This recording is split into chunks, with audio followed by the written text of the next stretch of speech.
हमारे साथ पढ़िए सभोपदेशक 10 अध्याय और उसकी 8वीं आयत। सभोपदेशक 10 का 8।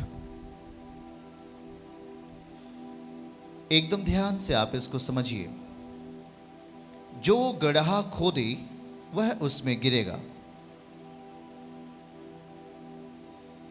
हमारे साथ के जो गड्ढा खोदे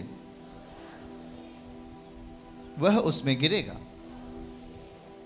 जो बाड़ा तोड़े उसको सर्प डसेगा। सोने वाले हालेलुया बोले।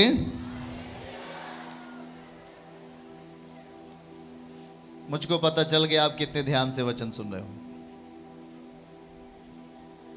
अरे हम तो जाग रहे हैं, सोने वाले के लिए कहा गया। ओ धन्यवाद यीशु। सब लोग हाथ उठाइए। जो गड्ढा खोदे, दूसरे शब्दों में जो दूसरों को फंसाना चाहे, जो दूसरों को गिराना चाहे, जो दूसरों को बदनाम करना चाहे, जो दूसरों को मारना चाहे, वह उसमें गिरेगा। जो गड्ढा खोदेगा वो उस गड्ढे में।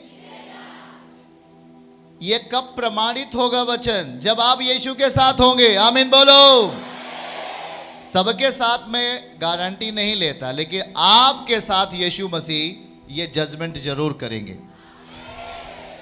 हाँ, जो गड्ढा खोदे वह उसमें गिरेगा, जो बाड़ा तोड़े, बोलिए जो बाड़ा तोड़े, जो दीवार तोड़े, जो अनुशासनहीनता में आए, जो आज्ञाकारिता को तोड़े, जो परमेश्वर के विधि को तोड़े, जो परमेश्वर के नियम को तोड़े, उसको कौन डसेगा? सर्प देखा है? सर्प आपके पास आता है, आपसे प्रेम करता है क्या? बोलो। सर्प क्या करता है?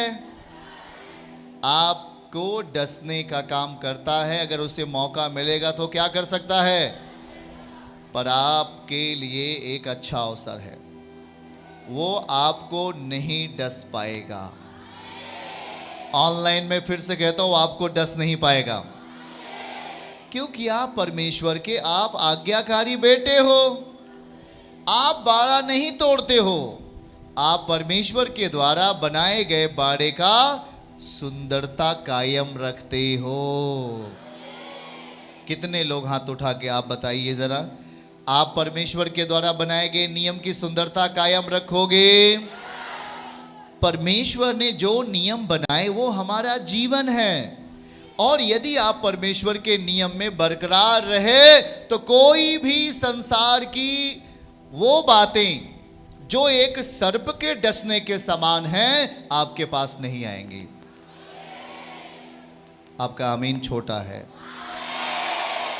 आप समझो, मैंने आपको बोल दिया भैया घर से 2 दिन बाहर नहीं निकलना, नहीं तो आपको शेर खा जाएगा। और ऐसा बता के चले गए, पता लगा दूसरे दिन आप घर के बाहर आ गए, तो आपने आज्ञा को तोड़ दिया। आपको परमेश्वर ने कहा, देख मेरी बेटी, तू बगैर प्रार्थना किए हुए सोना नहीं।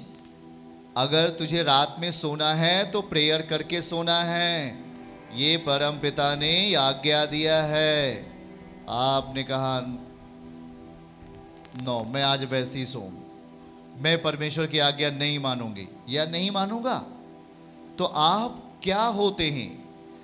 बीमारी जो सर्प की नाई है, धोखा जो एक सर्प की नाई है, एक विपत्ति जो सर्प की नाई है, वो आपके परिवारों में प्रवेश करती है।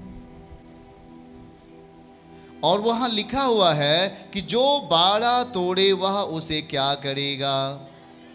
उसे कौन डसेगा? बोल के बताइए।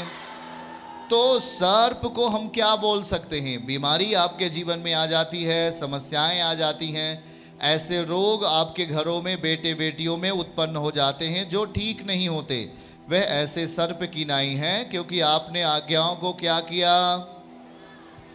हाथ उठा के बोलो, परमेश्वर हमें अपने वचन में ही हमें आशीषित करेंगे।